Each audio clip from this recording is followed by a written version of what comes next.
Hey guys and girls, and welcome to Tuesday Night Live. Thanks a lot for tuning in. And today, um, my last one for this year. I might do a little impromptu live a little bit later over the Christmas. I wanted to jump into some cool topics. Um, See, just as everyone's getting on board, hope everyone's having a good week and whatnot. But got a few topics I want to discuss. Some of them are news related. Some of them are bond related. Some of them are interest rate related. I've also got a video that I want to play with you guys and have a look and listen and a deep dive into why I like the video and what it could mean for us for the future throughout the course of 2023, sorry. Um, and yeah, lots of things to talk about. And generally, I guess, looking at the market and giving you guys a bit of a background of what I see could be happening in specific sort of markets, what to expect, how to plan, and all of that. So, lots of things to get into today. But first and foremost, I want to talk about this. This is really, really cool. And I want to talk to you about what we're seeing here. So, I might go get a trusty highlighter so we can run through this together. So I'm just going to circle a couple of things here. I'll make a few little lines here and share with you what all this means. So I've got here the bonds. This here, I think this is from like NBC, CNBC, or something like that. You take a photo of it if you want, screenshot it, whatever you wish to do with that.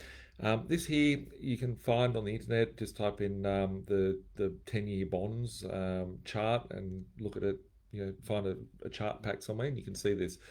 I've highlighted here the top one, which is a 1-year US bond, and this one here, which is a US 10-year bond.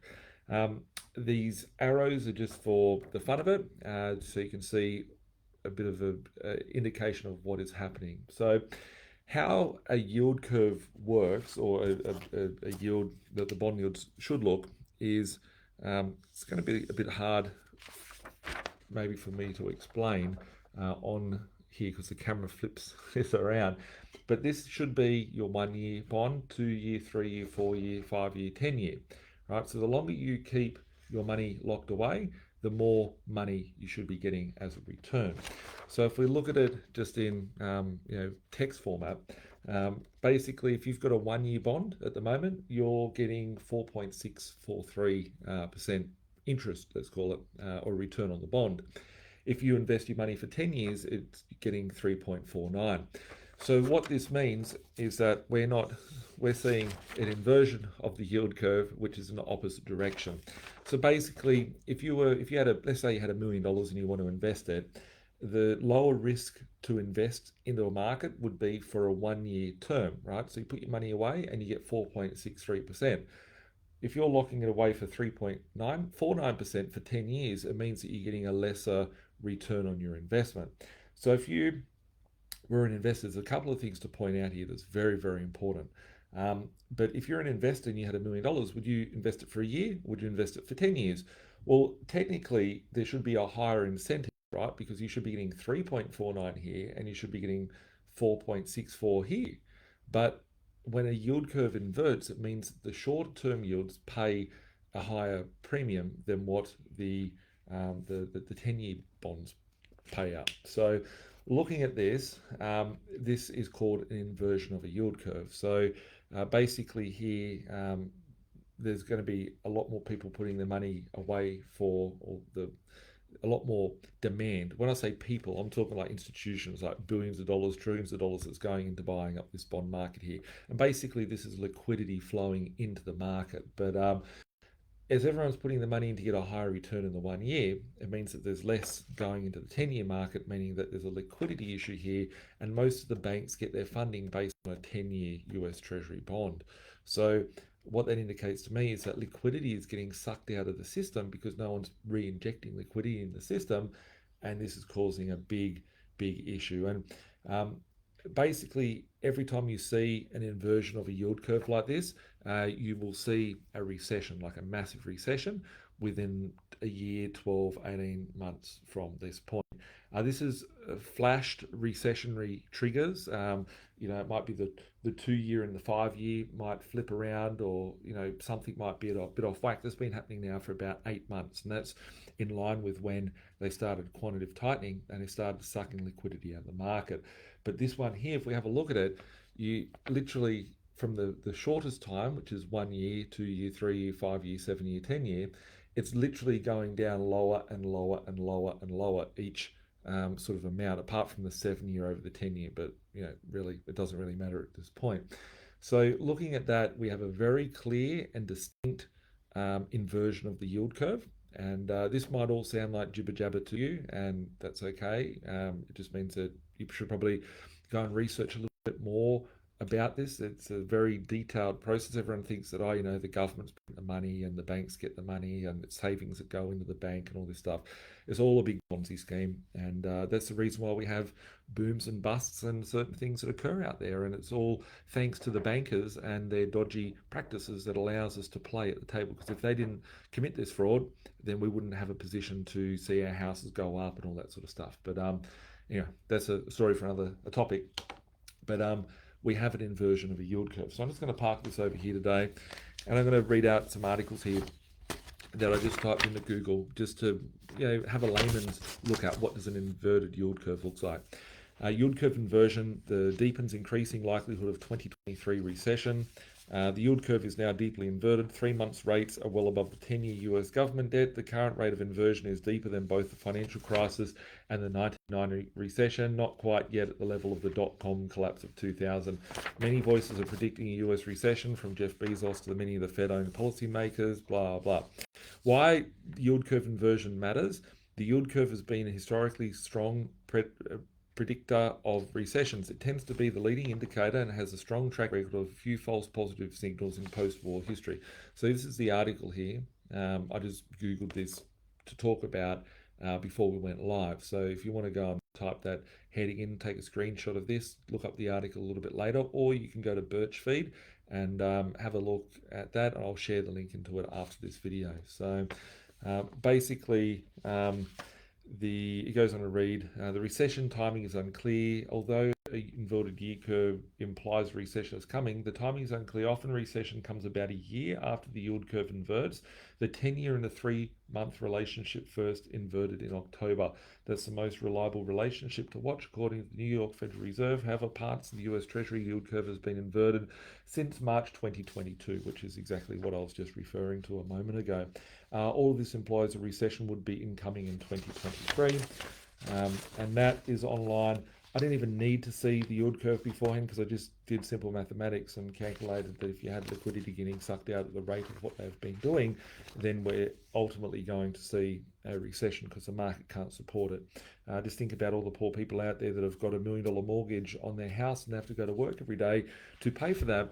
That is them having to go and support that. If you're an investor, and I've got actually a cool article here which I'll go and read into in a moment. It says here, Australia's rental affordability crisis reaches a record low. This one here is just from news.com.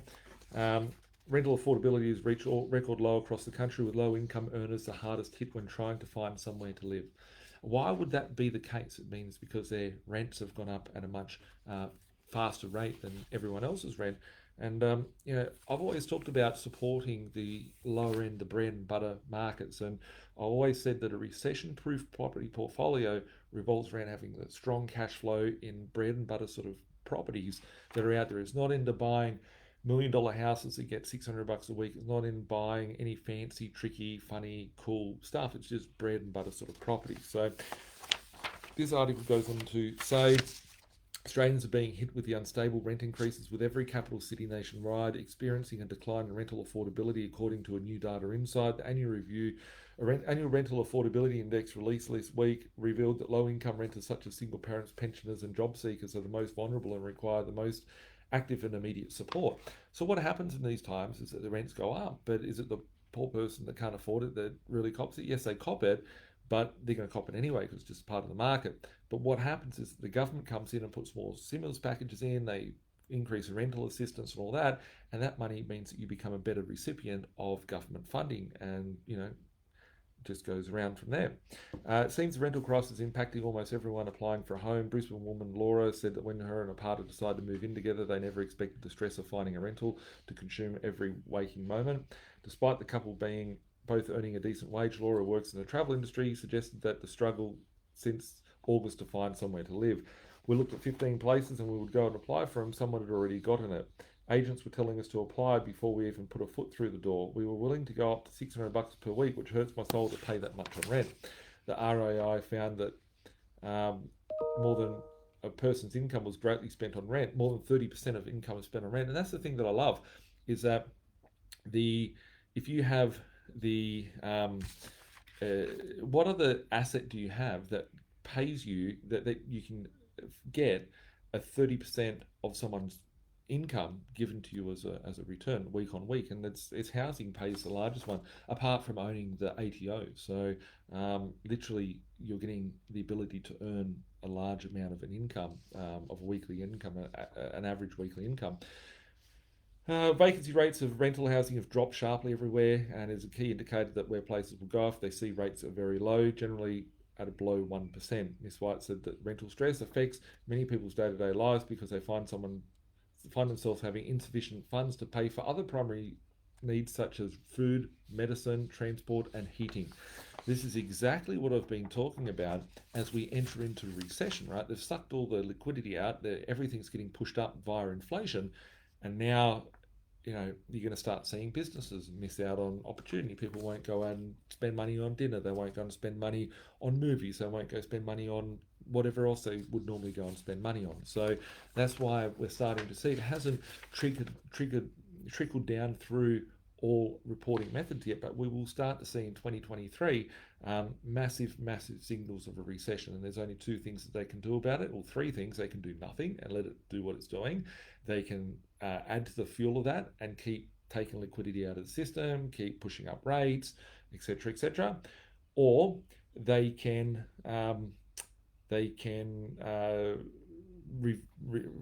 change the course of monetary policy and start printing and go back to quantitative easing. So I want to go into a couple of videos today. This just goes on about rental affordability, and I've noticed over the course of the last year, like we manage thousands of properties at Blink Property, and I'm seeing that rents just keep going up and up and up, and it's exciting for me. It's exciting for my investors because we're doing really well out of rents that are rising, but we're not really doing well because interest rates have gone up. But I'd rather have a property that the tenant's paying the mortgage and their expenses have gone up, just like my expenses have gone up, than having to pay the mortgage on my own property, which I have to go and pay and find that money from somewhere else.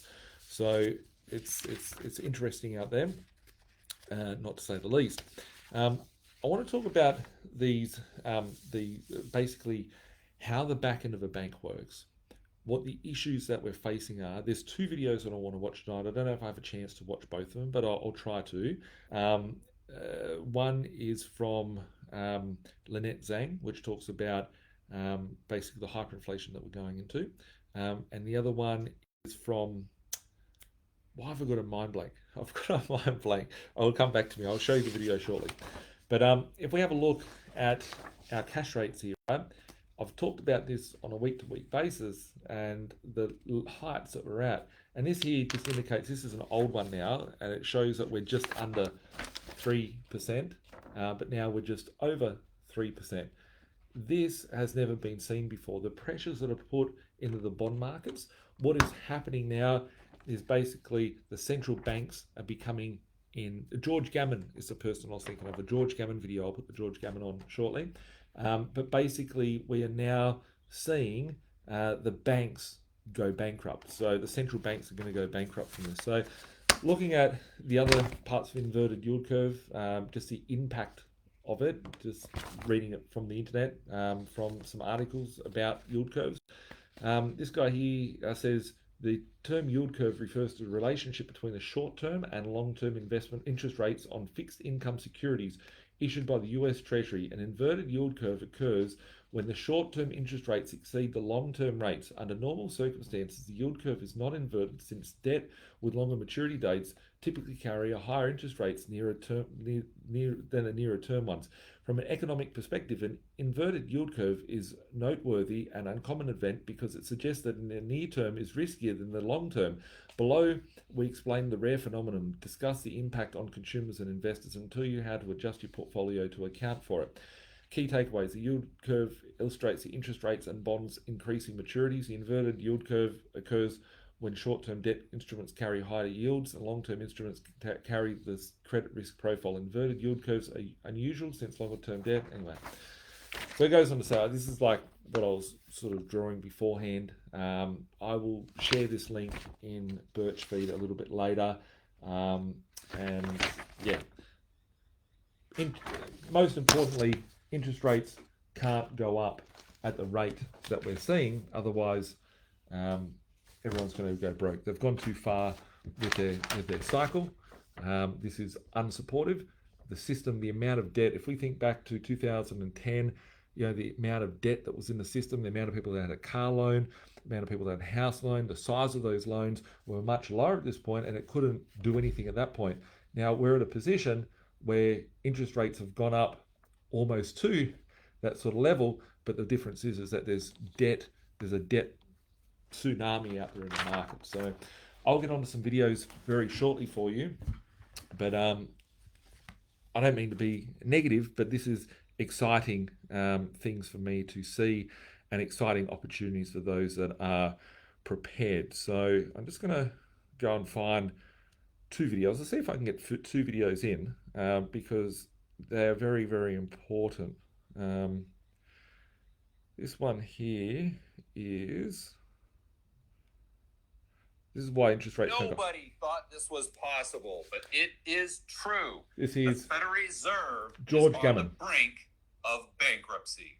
I'm going to explain this to you in one simple, fast step. Let's start by going over the fact that the Federal Reserve, the backbone of the global financial system, will be technically insolvent within weeks. And if you don't believe me, we're going to go to the Fed's balance sheet in a moment, and I'm going to prove it to you. But before we do, let's check out this chart. We go all the way back to 2010 to today's date. On the left, we go from negative 14 billion all the way up to a positive 6 billion. So starting off in around 2011, we see that the Federal Reserve was making a profit. How do we know this? Because technically they have to send their profits minus the 6% dividend they pay their owners, which are the banksters themselves, but that's a topic for a separate video. But they have to pay the excess profits to the Treasury. So you can see they're just humming right along, usually making about $2 billion payments to the Treasury. And all of a sudden, we get to about a month ago or 2 months ago, and what happens? The amount that the Fed sends the Treasury goes negative. In other words, they go from making money to losing massive amounts of money. To understand this better, editor, let's go right to the internet. Okay, here we are. This is the official website of your favorite central bank, Federal Reserve. And before we go any further, I know a lot of you right now are saying, George, there's no way the Fed can be insolvent. They can print their own money. Yes, I get it. We're going to get to that in just a moment. Let's get into this balance sheet. And these are the Fed's assets. So we've got about 8.6 trillion right now in assets. And this is as of December 8th, 2022. And you can see we've got things like treasuries, mortgage-backed securities, a little bit of gold, all the things that you would expect. But let's think this through. If the Fed is currently doing quantitative tightening, that means they're reducing the size of their balance sheet. They're letting a lot of these securities mature, and they're actually selling some of them, meaning they're selling some of the treasuries and selling some of the mortgage-backed securities. Now, if the Federal Reserve bought these at a lower interest rate, that means that they purchased them at a higher price, which also means that they're selling them at a loss, which is exactly what we saw on that chart of remittances to the Treasury back on the whiteboard. So if the Federal Reserve has to sell these securities at a loss, what that means is they have to reduce the asset side of their balance sheet more than the liability side of their balance sheet, which makes them insolvent. This is negative equity, but it gets a lot worse. Going back to those of you who are saying, well, the Fed can just print their own money. Well, yes, they can, but this makes them even more insolvent. The Fed, quote unquote, prints money. This puts it in the reserve accounts of these banksters like Goldman Sachs, JP Morgan, Bank of America, etc. They are increasing the liability side of their balance sheet without increasing the asset side. So it just makes the matter worse. So then the question becomes, okay, George, well, how are they getting away with this? What are they doing to plug the hole that's being blown in their balance sheet? And this is where they come up with basically an accounting gimmick to make it seem like they're not insolvent. It's called a deferred asset. So what that means is we're just going to give ourselves basically an IOU for future profits that we're going to make. So we're going to book future profits now as if they already exist. And therefore, this is going to make it seem to the general public who's not paying any attention that we aren't insolvent. And if we look at the current balance sheet, you can see so far they've done about 13 billion in these deferred asset accounting gimmicks, which would be indicated by this line item that says earnings remittances due to the United States Treasury. And for those of you who are really paying attention, you might say to yourself, okay, George, but I still don't see the big deal, because let's just say the Fed did take the hit for the 13 billion. If they've got plenty of equity, it's not going to matter.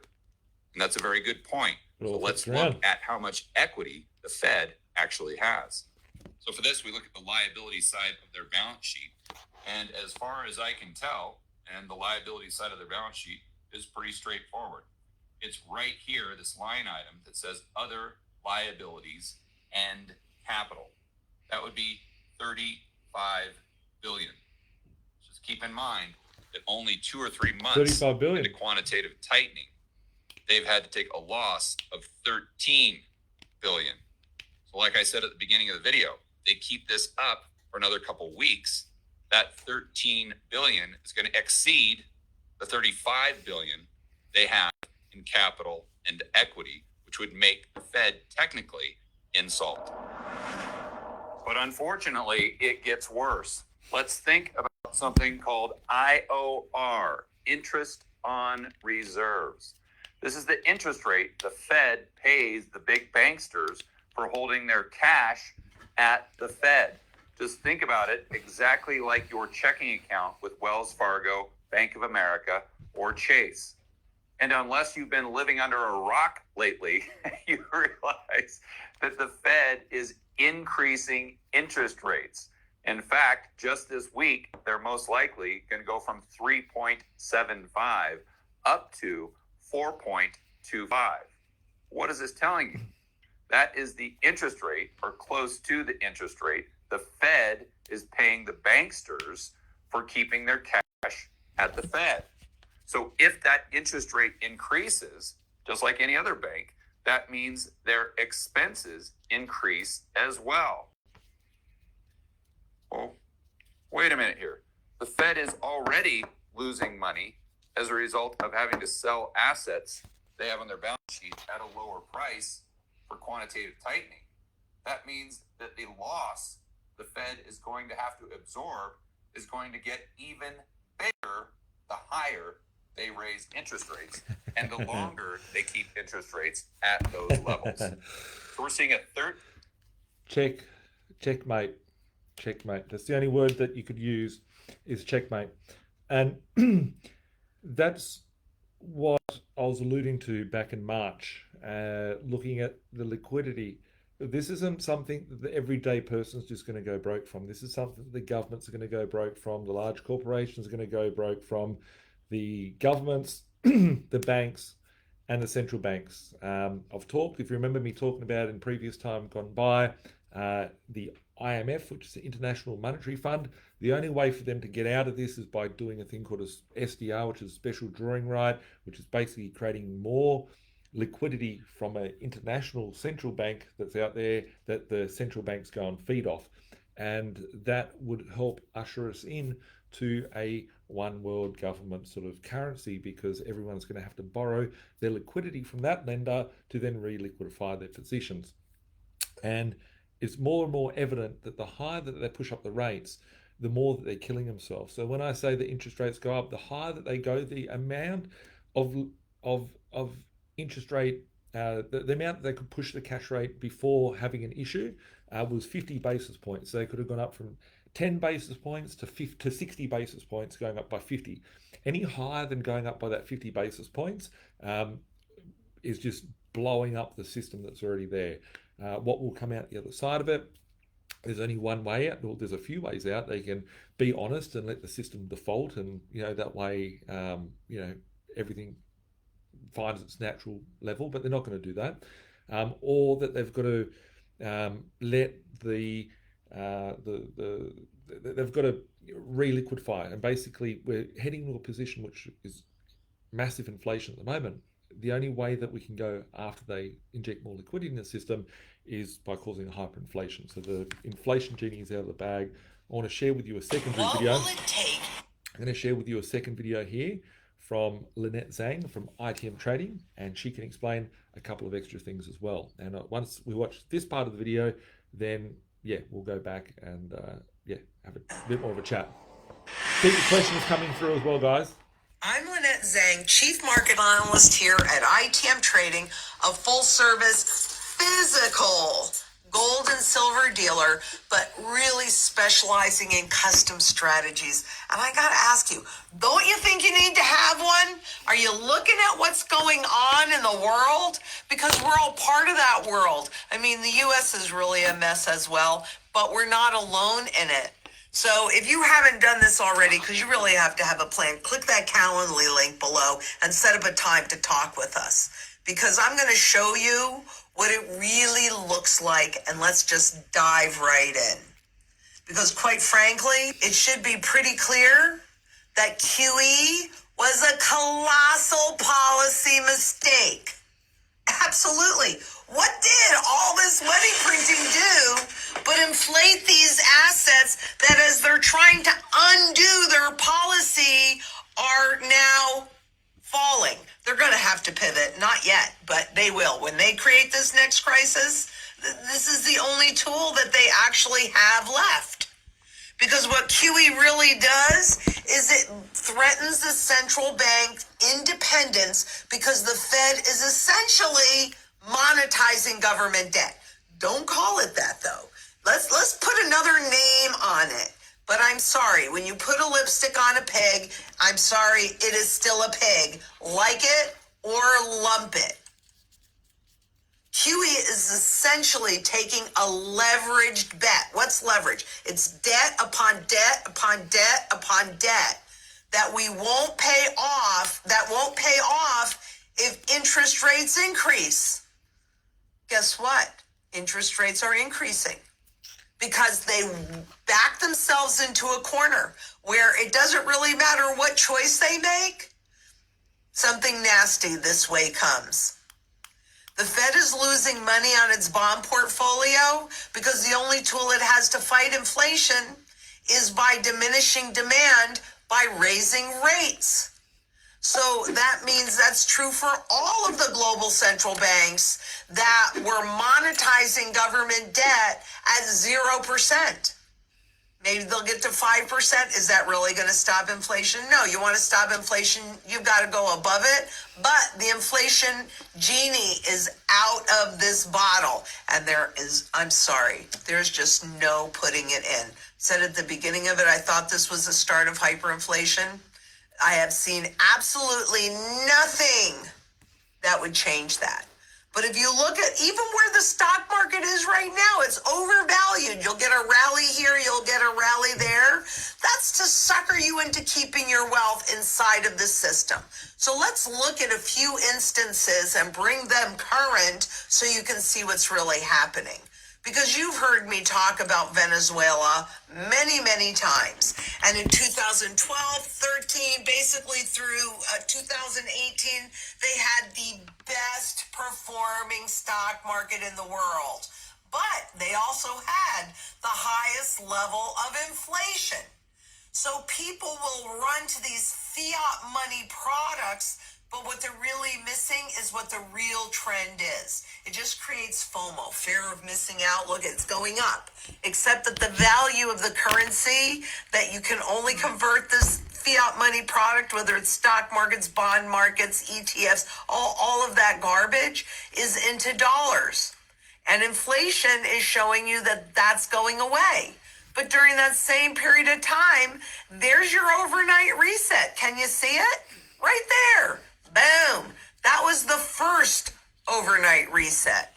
The inflation, the hyperinflation started before that, and they just kept suppressing the price. So what happens is like gold is like a spring, right?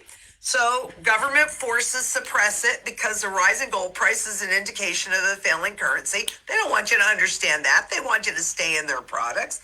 But when they remove it and they do that overnight revaluation, the amount of currency that you have in the bank in this particular case declined by, I think it was 94.5%, and gold goes up. So you see that opportunity? Now, it didn't express to its full fundamental value yet. We'll talk about that. But the second overnight reset happened in 2016. I mean, you can see it. And then they push down the price of gold so that you don't realize it until they have the next reset. We can watch it all for hours. But I think we get the picture. If we just look at the last video that I showed you, which was Lynette Zhang from ITM Trading, she is selling gold and silver products, which I love. Gold and silver, I think everybody should have some level of that in their portfolio. It's not that you go and buy 50 grand worth of it and put it away. It doesn't bring an income, and it is a good hedge against inflation.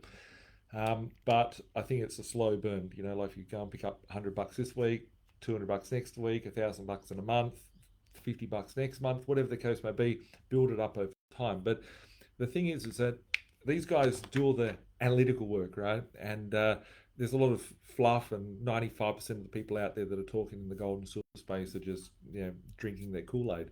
But when we look at it in the breakdown of what's happening out there in the economy, it's amazing, right? So clearly, and clarity that's out there is that the currency, the dollars, the cash that we use, the dollars, the pence, and whatever you're using as your currency here in Australia, it's the dollar. It is losing its value. So the more money that they print, the more value that's lost away, and that's what's happening with inflation. But we're at a point now which, even as they're pushing up interest rates, they're trying to limit inflation, and inflation really is still double digits, right? When you start adding in all the costs, and there's no way of putting that genie back in the bottle now because it's gone way too far.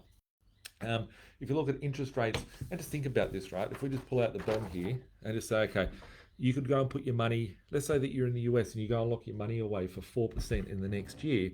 What are you going to get? You're going to get 4%. You lock in $1,000, you get $40 back. You lock in $100, you get $4 back, right? What's your $100 going to buy you? The cost of what you could buy today in a year's time will be much more than 4%. In 10 years' time, you think that you're going to see 3.49%, in 10 years' time. What's the inflation? You buy something and it goes up from $100 to $120 straight away over a 6-month period, 12-month period. What's it going to be worth in 10 years' time? It's going to be worth inflated away. So we're now at a point where our currency is getting continuously devalued. The strength of it is not there. And it is evident that as they're trying to combat inflation, they're actually killing themselves. So they've got no other option apart from letting interest rates go to a zero interest rate policy. And I was probably early to the table on this. about 2 years ago, maybe 18 months ago, I did a whiteboard session and I said, how could a house in Western Sydney go up to 6 million, from $600,000 to $6 million, right? And people be like, Birchie, how can a property go up from, 10 times in a 5 year period or whatever? The wages don't support it. But when you devalue the currency so much, it becomes worthless. Who cares about the currency at that point? Um, if we take it for its basic principle, right, this money is not. If I could go and get an interest rate at 5%, 4%, 3%, whatever interest rate it is over the long term, as long as I can get a better return wherever I invest my money into. So if I go and get a 10% rental income and the rates out there at 4.6, well, then I'm making 5.5% worth of interest rate on top of that. If inflation is then pushing up the capital value, well, then you have extra extra things on top. So the power of the debt is becoming irrelevant due to inflation. And if we have a high inflation level environment, it's like bringing 50 years of growth into a period of 2 years. And that's sort of the world we are heading into. And most people will get fearful of it. People listen to it and go, oh, I better not do anything. Interest rates have gone up. And it's looking so two dimensional. It's looking, so minuscule and, really a understanding of a lack of understanding of what our financial system really is. So, my thoughts for 2023, tonight I was going to talk about that. Lots of things that I see out there in the market. I'll run through, different sort of things I see that could happen. I've got a lot of people out there that have said, Birch, you said interest rates were going negative, now they've gone up. Stop talking about these things, start talking about property again or whatever. I'm not going to, because I know what I'm talking about is right. There's always options of levers of what they can pull, but they are very limited with the levers that they can pull. And I'm actually very excited by the fact that they've pushed up the rates. Does it mean that property is going to crash? Does it mean that things are going to crash? There's people out there and they're selling their assets on the fear that the asset is going to drop in value, and they think that the news is right. And one thing the last 2-3 years has been very clear to most of you guys is that you can't trust what you see in the media, just simply to the fact that it's all a load of crap. But looking at what I see happening, it's inevitable when you start overlaying all of this data. The yield curve's inverting. You've got here 1 year treasuries paying about 50% higher than what you are with a 10-year. So you're getting 50% less return if you invest your capital into a bond over 10 years, right? Stupid. It's inevitable that we're heading into a recession. It's what they choose to do. And when I say a recession, I said a depression back in 2017, 18, 19. And I called it the global financial depression, the GFD. I said that we're either going to see depression or we're going to see a massive level of inflation, because it's going to stimulate the economy. And they have shown their hand, right? And you can sit there and go, well, what happens if this time is different? They have shown their hand decade after decade after decade that they just keep printing until the currency loses all of its value. This here has no option but to come down here. And next time, I believe they're going to throw a lot more at it to be able to keep this Ponzi scheme, debt-based fiat Ponzi system in check. If you think that you're worried because your house interest rate's gone up, 2% or 3% over the course of 2023, imagine the businesses, the banks, the governments that have got their bonds, and they paid 10 basis points for a bond, right? They might have bought a bond in 2020 at 10 basis points, and now they have to renew that bond or buy a new bond at 4.2%, or 421.6 basis points. That would mean that it's gone up 42 times what it was beforehand, or 4,216% that it would have increased. So these bonds are starting to expire, right? Remember, Corona came in, the period of February, March next year. It'll be the 3-year bonds will start dropping over, the 2 years from that year beforehand. Interesting times. So my thoughts on that, all the indication to me shows that they've got to change course of monetary policy. I do think we're going to see rate cuts next year. I don't know. I'm not sitting on the chair of the Fed and knowing what buttons they're going to push, but it's inevitable. They can say whatever they want, but their hand is going to be forced in a different direction. As for what I'm currently seeing out there in the marketplace, I'm seeing a lot of activity. I'm seeing a lack of stock. So in a lot of markets, there's not that much stock that's coming into the market. The cheaper markets, which are 100 grand, 200 grand, 300 grand, 400 grand properties, they've got a lot of activity happening in them. A lot of people think, oh, they must be coming down in price. They're not. I've lost, I'm losing on average 20 deals a week. I locate the deals, negotiate them, sign the contract, pay the $1,000 deposit, and by the time everything gets back to the agent, which could be 12 hours, 3 hours, whatever, they come back and say, hey, there's another buyer, they've offered more money. You've either got to offer more money or send us your bank details and we'll refund you the deposit. And that to me shows that the market's still very, very hot. And the reason being is it's a lot of risk. You go to any paper asset, your crypto, everything else is got a lot of volatility. But finding assets that have got 8% yields, 10% yields, very few and far sort of vehicles that can deliver those sort of results, especially in a recessionary period. When you couple that with the fact that at the moment in Sydney, I actually did a 2 bedroom unit today for someone in Sydney, right? For $265,000, 265 grand.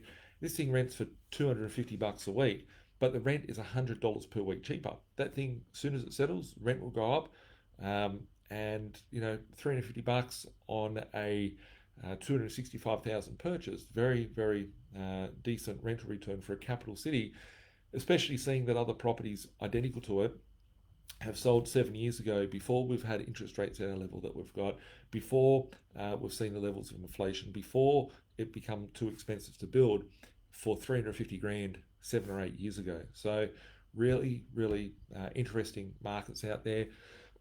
I think somewhere in 2023 we will see a form of crash, whether it be stock market, political crashes, government crashes, UK, US, Canada, I don't know, one of those countries.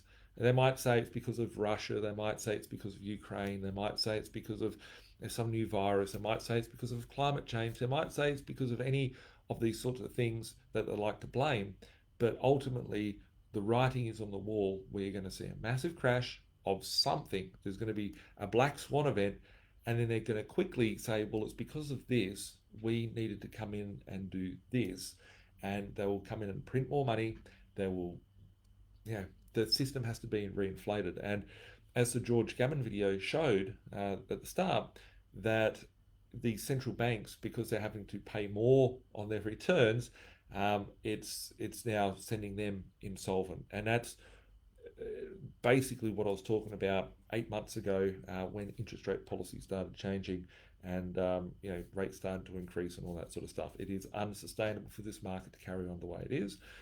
Either they blow the whole system up, and I mean the whole Western world that we know. You won't have petrol for your car, you won't have electricity in your house, you won't have sewer, you won't have running water. It'll be a third world country, or they've got to just keep patching this Ponzi scheme together and keep building new assets on top of assets on top of assets. People think their house is the asset. They're not really. It's like thinking Instagram or Facebook is a free product out there. You're the product. You're the asset for that business.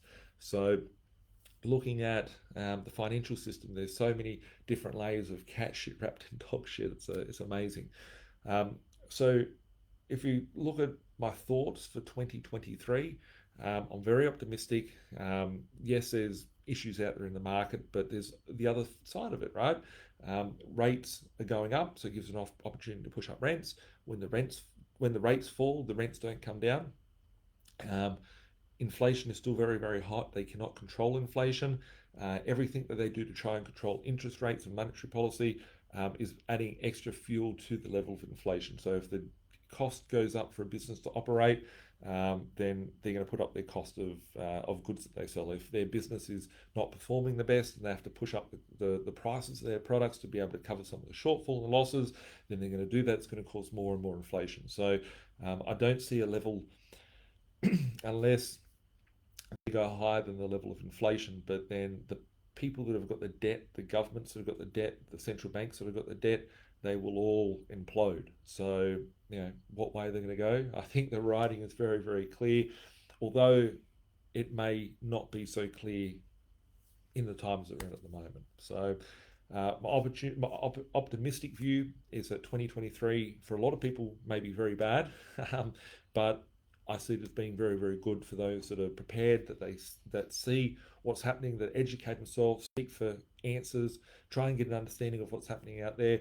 Um, I post all of this stuff on a daily or every few days onto Birch feed, which is birchfeed.com.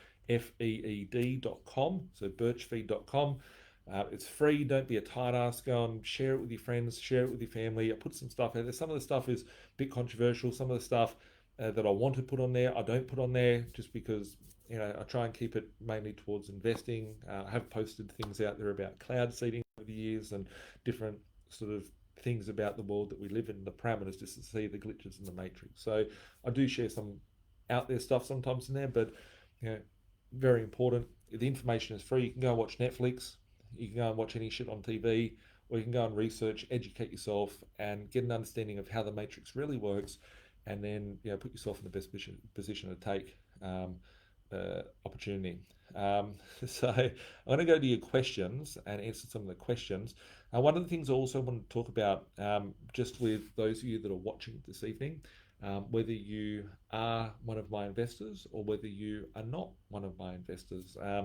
What I mean is, if I actively work for you as a buyer's agent and I'm locating the deals and negotiating the deals, I'm working with a small group of people to go through the Christmas period. So if you are one of my investors and you do want to take advantage of the market out there, I've found it very difficult to get deals of late, but always the week or two before Christmas, the week or two after Christmas, what I find is a lot of people are focused on stuffing their turkey, getting drunk and trying to screw their colleague. They might be thinking about their holiday. They might be thinking about buying presents for the people that they love or the people they don't love, but they're still going to buy the presents. They're all the things that people are taking the eye off the ball. But there's a lot of real estate agents that want to get paid, a lot of vendors that want to sell their property, and people that want to move and change things at the end of the year. They're the Christmas bargains, and I am not working over the period. I'm not. I need to take some time for myself, and I only take a couple of weeks off a year. So I will be working with a small group of people. If you do want my help, or if you are interested in those Christmas deals, send me an email, send my team an email, just let me know that you are, or send me a text if you want. Let me know that you are wanting to be a part of that, and I'll just take a list of a few people, and if those deals do pop up, then I will send them your way. And do keep an eye out. I've put out Birchie's 12 Days of Christmas on all my social media, so the Instagram and the Facebook for the B.Invested page. Every day for 12 days is a deal, a hot deal. People like, wow, how do you buy a property in 2022 for 120,000, rents for $300 a week? How do you buy a property for 350 grand or 380 grand that brings in $1,200 a week, and it's 4 units? How do you buy properties in capital cities for 200 grand in 2022? They're out there. I don't normally share all deals that I'm doing, but over Christmas, just something that I share out there. So if you do want help, reach out to my team, and we can help you on building your portfolio and taking advantage of the opportunities out there. So going to your questions, checking it out, and yeah. Lydia, I hope you're doing well. Hey, Steve, hope you're doing well, mate. Good to see you watching. Rob, my idol, I love you. Thanks, man. I love the support, and appreciate everyone's wanting to listen to what I have to say over the course of 2022 and hopefully in 2023, and sharing with your friends and family to have them on board. Brendan said he show us the ratty Birchie. It's getting long. There's a point where it'll disappear one day. A lot of people want it gone. I don't even know why. I just started growing it, and then it got bigger and bigger. And everyone's putting a mask on the front of their face today, and I was like, I don't want to participate in all these sort of things. So I just grew that on the back of my head just for the fun of it. But I will cut it off when I get down to 100 kilos. I'm not actively losing weight, but I do lose a little bit of weight. I lost about 5 kilos. A lot of people don't realize I'm 6'4". My hands are the size of dinner plates, and yeah, I've got a few kilos that I wanted to lose, so I'm down 5. I've got another 10 kilos to go, and then I will cut it off. So just throwing it out there, so when you see it gone, you'll be like, shit, Birchie's leaned up. Um, Regan says here, what about if they crash the market on purpose to start a new world currency? That's a very good possibility that they could do that. However, as I said beforehand, if they were to crash the economy, the whole Western world as we know it, down to power, supply chains, and all that would be impacted. So I was chatting to someone recently from a big bank, and I won't go and say which bank this person is from, but it's not like one of your big four banks or anything like that. He was saying to me he lends money to banks, so basically buying mortgage-backed securities. So if you're buying through a second-tier lender or something like that, they basically give out $1 billion worth of loans, and then once they get the loans that they rent out, so if you go to, I don't know, just making up names for the banks, right? There's Pepper, Liberty, Latrobe, whatever. I don't know which banks exactly, so don't hold me to that. But the second tier lenders, they don't just have, they're not a deposit taking institution where there's just money coming in. They basically get loans. They strap up $1 billion worth of loans. Then they take that $1 billion worth of loans to these big lenders, and they will get like a 90%, 98% LVR against those loans, and they'll sell those loans on, take their profit, and then they'll go and do some more. Uh, what happens, with those loans? It's just basically how the system works. It sounds a lot like The Big Short, which is basically what it is. The um, In Corona, what this person said in Corona, um, all of the assets being boats, like big ships and whatnot, are the planes, right? Like imagine you go to the airport and you see Qantas has 50 planes at the airport, whatever.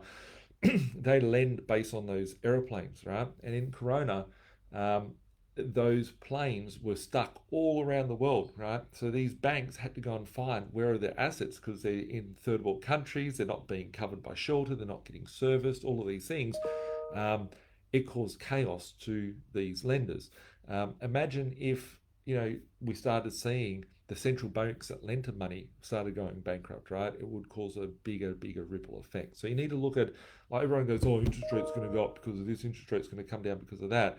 But the reality of it is that there's so many moving parts in the system, that if they do push the nuke button and they do let things run their course, the cash that we use is all based on debt. The money that we earn for our day's work, whatever the case may be, it never existed to start off with. It's all borrowed. So the more that they're printing, it's like having a 10 grand credit card turning into a 20 grand credit card to a 100 grand credit card, a $1 million credit card, and just expanding it. The interest bill becomes so far, it's unachievable. And that's the point where we're at the moment. So I'm not fearful that they're going to crash the economy. They are going to crash it, but it's going to be via a hyperinflationary recession or depression. So just my 2 cents on that.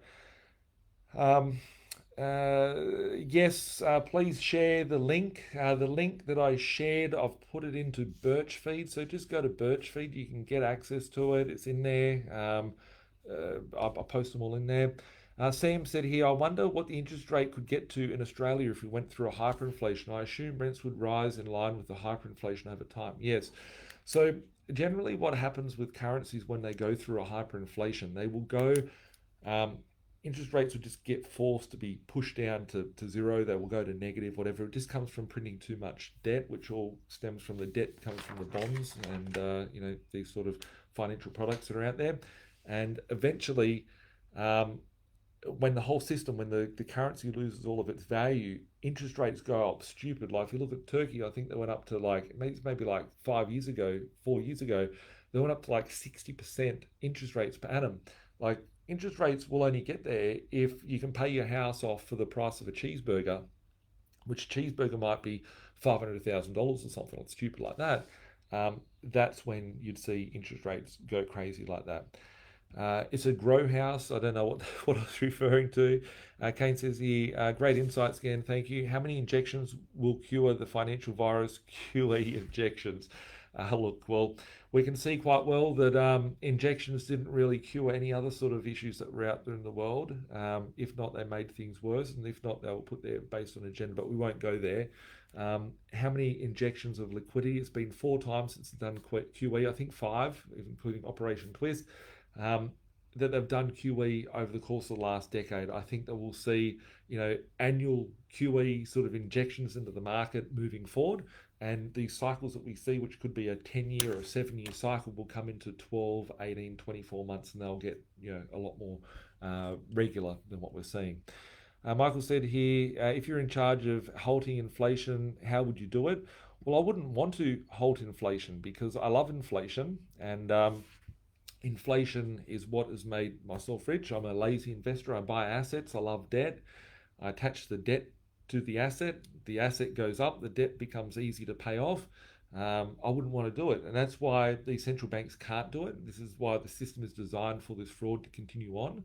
Um, but if you wanted to stop inflation, you would push interest rates up to 20%, 30%, crash the economy, but it would crash everything in the system. It would be like an implosion. So um, it would be easy to fix, but it would cause too much pain. So they're just got to keep printing, and it'll eventually it causes pain for different people. So the rich people aren't going to get blown up. It's the average person, which is the ones that's working for their money, that's stuck in the cycle of being able to collect cash, but you don't have the power to print the cash like these other people. Everybody has an ability to print a level of cash. That's by going to take those debts, going to get those bonds, or whatever the case may be. I'll talk about getting other sort of financial instruments to be able to invest in. Like this is one financial instrument to invest in that people do. That's the worst investment that I think anyone could ever do, and that's not giving financial advice to people. I'm just sharing my thoughts and views on all of that. But got to be creative, guys. Got to be creative. Kane says here, a friend is wanting to invest in Queensland. What is the best way for him to contact you? You can go and contact us. There's a link in the description which you can book in a discovery session with my team.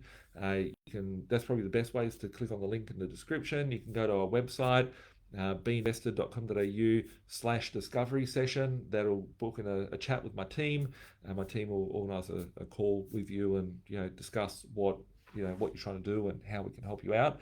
Doesn't matter if you're starting out or you've got a large portfolio or you don't know where to. My team of experts can help you work out the next step for where you want to be.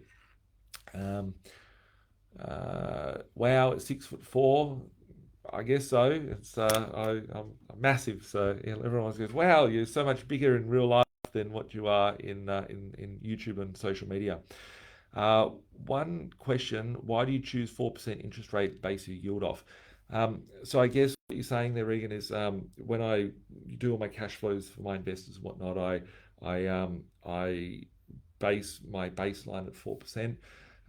Because we're at 2% beforehand, 3% interest rate average from the bank, and now it's probably 5% or maybe 5.5%. But the thing is that interest rates aren't fixed, and if we look at yes, they've gone up at the moment to 5%, or the next month they could be 6%, and the month after they could be 2%. If you look at in the next 5 years or the last 5 years where interest rates would be at, the average rate would have been around that 4% anyway. So I can only work off a sort of average baseline. And what we're seeing with interest rates at the moment, obviously here, where are we? Here's the interest rates.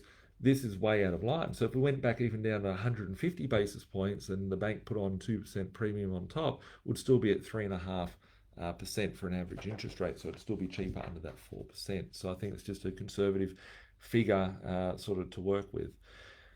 Hayden says always something blows up. Always, exactly. Is what is going to blow up. Something has to give. They're trying to control this system, kind of trying to control this problem, but it's gone way too far and it's uncontrollable. So and then Mally says, thanks for the info tonight, Nathan. Massive amounts of knowledge to look into. Thanks a lot for watching, everyone. And I just, on that note, I'm at about an hour, so I'm going to end today's live stream at that. But I just want to thank everybody for tuning in, listening to me on my Tuesday Night Lives. Tomorrow, actually, I've got my trades coming in to finish off the gyprocking and getting ready for painting and getting the floor for acoustics done inside the set. So I've got a new studio that's being built. This is just inside my office. So I've got 50 staff on the floor out here. I've got other staff upstairs and whatnot. I always find it I'm trying to find somewhere to sit and film and make things happen. And I decided a few months ago to make a cool podcast studio. So hopefully, somewhere around, I don't know, end of January, maybe at mid-Feb, something like that, I'll have my podcast studio all set up, walls of TVs, all different sort of sets, a bit like TV studios in there, and we can do heaps of cool recording. So in 2023, keep an eye out. I've got some big changes. We're 14 years in what we're doing next year. I actually realized that Zinger Finance this year, I didn't even put out any marketing about this or anything like that. Zinger Finance turned 10, Blink Property turned 10, B.Invested turns 14 next year. Been doing this for a very, very long time. Lots of things seen over the years. And next year, we've got some changes happening to our brand and our business and what we're doing in the community to really take advantage of the opportunities that are out there. So, I just wanted to share gratitude with you guys. Wanting to have me as a part of your home, have confidence in what I talk about and what I share. And if there's anything I can help with, reach out to us. There's a link in the description to organise a chat with one of my team. My team are literally working until the last hour of Friday before they take a week or so off. So it's not too late if you want to get something started or want to do something in 2022. And as I said, I'll be working with a handful of my investors. I do the deals, so a lot of people don't realize I actually locate the deals and make the deals happen, and personally work with each and every one of my investors to build their property portfolio. So those of you that are working with me already, if you do want my help, just let me know. Text me, email me, find me however you normally find me, and I can take you with me to find your Christmas bargain. So we'll catch up soon. I might do a couple of impromptu videos over the New Year period, maybe talking about some goals, talking about some random things. I've got so many videos. I've got probably about 100 videos I want to film, but I just don't have the time to go and film all these things and be able to share it with you. So hopefully I'll be able to do that over my break. We'll catch up soon. Have a good Christmas. Be safe and maybe not. Just go and live life however you want, and make sure that you reflect on the year. Like I always love that week before between Christmas and New Year's, because I like to reflect on the year that I've had, taken all the good things that you've had, all the bad things that you've had, and sort of work out and get on track. Are you at where you wanted to be for this year? If not, what can you do for next year to get you closer to where it is that you want to be, and what things you can improve on, and set your goals and make sure that you kick ass with your 2023. So look forward from hearing from you. Catch up soon. Keep being awesome, and be careful of the matrix out there. Bye for now.